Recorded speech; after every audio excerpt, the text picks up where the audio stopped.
Greetings and salutations, everyone. Today, I will tell you the story of Malacca.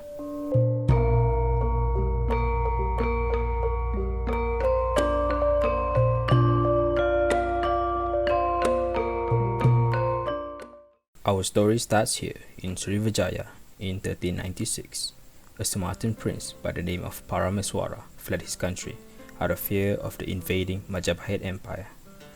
Landing in Temasek, now modern-day Singapore, he killed the local ruler named Temagi and established himself over the island as king with the help of the sea people. Temasek at the time was a vassal to the Ayutthayan Empire. A few years later, the Ayutthayan returned with an army to reclaim their lost lands.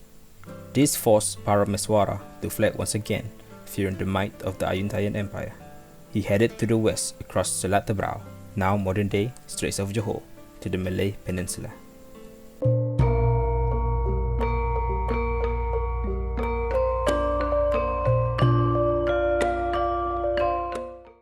And when he got there, the legend goes, Parameswara was resting under a tree when he saw his hunting dogs chase a mouse deer. Cornered, the small mouse deer kicked one of his hunting dogs into the river. Amazed and awed, he considers these lands to be promising.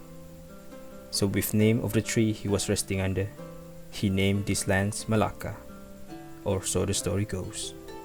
First Parameswara did was setting up a new government in the new lands. He hired 40 Bantara, also known as officers, to deliver his commands and 20 Hulubalang, or captains, to watch over his palace.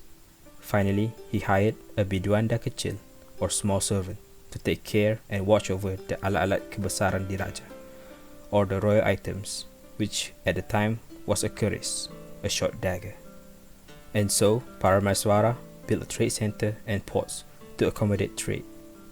Parameswara knew merchants from the east and west would pass through the Straits of Malacca and needed a place to refuel food and fresh water for their journey. With this, the port city flourished and prospered throughout the years, making Malacca a rich city. But it was not all that good. Remembered Majapahit? They are still searching for Parameswara, who could have been a challenger to reclaim back the Srivijayan throne. And let's not forget Temasek, where he killed Temagi and claimed his lands, of which made the Ayutthayans angry. This could be dangerous as Malacca is a young and weak kingdom with little to no armies. So that's why this next part is important. In 1404, 4 years later after the founding of Malacca, an envoy from China came to Malacca, with them Admiral Yin Qing, to officially recognize the newly found kingdom. A few years later, in the year 1405 and 1409, a second envoy came from China. A man named Admiral Chang came to establish diplomatic relationship between Malacca and China.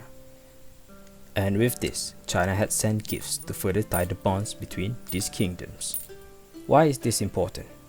China, at the time, was a superpower in the east and still is today, far stronger than Majapahit and Ayutthaya's armies combined.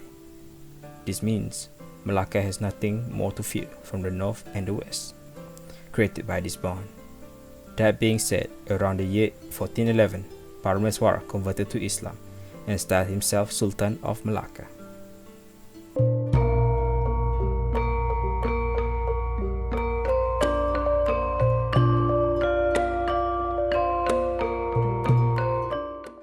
Now let's look at the governing structure of Malacca.